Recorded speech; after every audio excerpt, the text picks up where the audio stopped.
awal seperti ini Bu, ini sudah dapat dua dua harga. Lain lain harga tutup botolnya, lain dengan botolnya. Ketika mereka sudah pintar, mereka sudah bisa. Kertasnya juga. Jadi ada proses, memang namanya proses. Kita sebagai motivator membantu mengedukasi masyarakat itu, mengajarkan bagaimana memilah sampah sampai ke bank sampah. Jadi di bank sampah itu mereka tidak usah lagi memilah, sudah terpisah.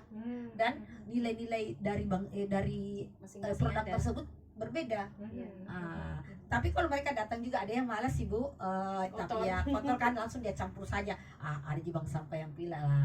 Itulah disitulah keuntungan bank sampah, yang namanya ada biaya operasionalnya kita pada saat kita memilah dari warga.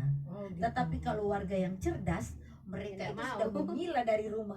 Karena dia tidak mau bahagia hasilnya. Karena pasti berpikiran bilang, bang sampah saya kasih kayang, yang saya sendiri yang olah.